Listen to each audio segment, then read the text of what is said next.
Welcome sa lahat sa YouTube channel na ito. Ang YouTube channel na ito na The Heart of Jesus ay naghihintay para sa iyo ng mga regalo at nagbibigay sa iyo ng makalangit na mga liham ng pag-ibig na ipinadala sa amin noon at ngayon mula sa ating Panginoong Hesukristo at mula sa mahal na Birheng Maria, upang maihanda namin ang aming sarili ng maayos para sa makalangit na kasal ng Diyos ng Kordero. Ipinakita namin ngayon ang salita ng Diyos na sinalita ng ating Panginoong Hesukristo sa banal na monasteryo ng Bagong Jerusalem ng Romania. Extract mula sa salita ng Diyos mula Enero 2024. Sa mga tapat na tagapaglingkod sa altar at para sa mga naglilingkod sa Antikristo. Masdan, ang mga nagpapahayag sa akin ay walang lugar, wala silang karapatang manatili sa lupa kasama ng mga tao. Dahil hindi pinahihintulutan ng matatanda ang mga walang Diyos sa kanila. At iyan ang dahilan kung bakit sinasabi ko ngayon sa kanila, magsisi, kayong mga pari at mga anak ng mga pari, na nagpahayag na kayo ay mga anak ng mga pumatay sa mga saksi ng Diyos sa panahong ito ng wakas. Para sa lahat ng mga nanatili sa mga altar at itinaas ang kanilang mga anak ay nagpadala din sa kanila upang matuto. Ang aklat at naging mga pari pa, lahat ng ito ay nakipagkapit kamay sa kaaway na Antikristo, na gumawa ng kanyang kaharian sa bahay na nagtataglay ng pangalan ng Diyos sa simbahan, at pagkatapos ay dumating ang utos mula sa Antikristo na ibagsak ang mga kapistahan ng mga banal, at huwag na silang malagay sa kanilang lugar mula sa mga araw ng taon. At yaong mga naglilingkod sa mga altar at kanilang mga matatanda ay yumukod, at mula noon ang kaaway ng Diyos ay nagagalak sa isang kilalang banal na lugar, at ang kanyang ang mga sandata ay mahusay na nakatago upang hindi sila matagpuan, ang mga maihawak nito, At nakikita ko ito ang karamihan ng mga pari na may sarado na mga puso ay walang magawang tumingin sa pagkawasak ng landas, patungo sa Diyos ng mga Kristiyano na hindi nakakaalam kung sino ang namumuno. Sila mula sa kilalang banal na upuan.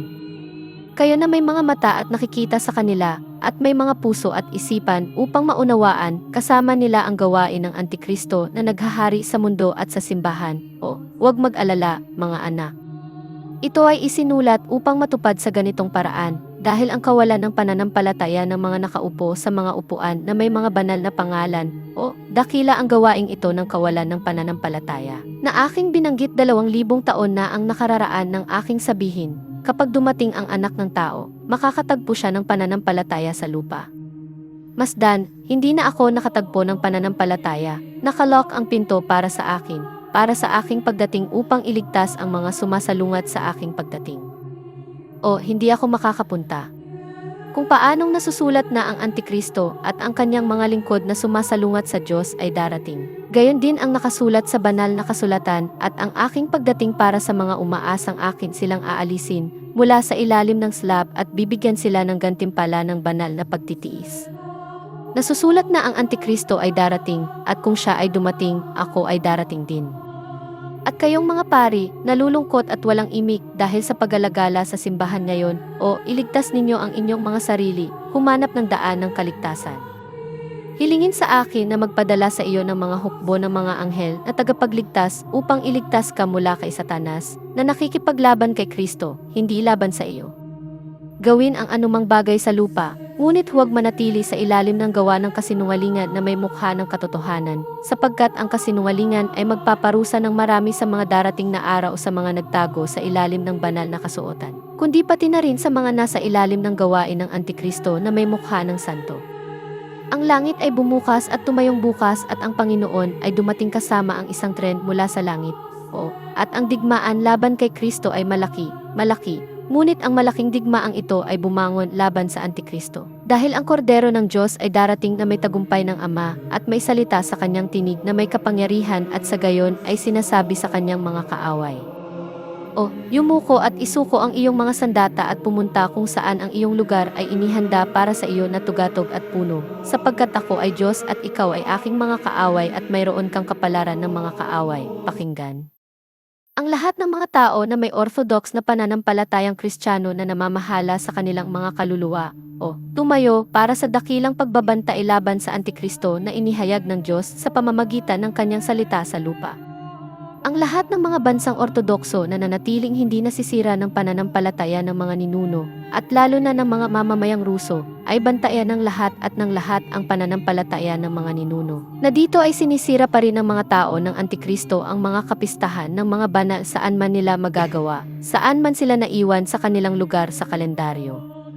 Yaong mga pumapayag sa kanilang sarili na mahulog mula sa batong iniwan ng mga banal para sa kawan ni Kristo, sila ay karapat-dapat sa pagbagsak na ito mula sa pananampalataya. Ngunit sila ay mga tao na hinikayat ng puwersa ng kasinungalingan upang ilihis ang kanilang lakad at katapatan sa Diyos at sa mga santo. At nangyari rin ito sa aking Romanya. Ang lupain ng aking pagbabalik sa lupa 2,000 taon pagkatapos ng aking muling pagkabuhay at pag-akyat sa aking lugar sa tabi ng Ama. Ang mga taong Ruso ay maraming tao. Naway manatiling hindi matitinag ang banal na pagbabantay sa lupaing ito sa mga banal na araw ng kalendaryo.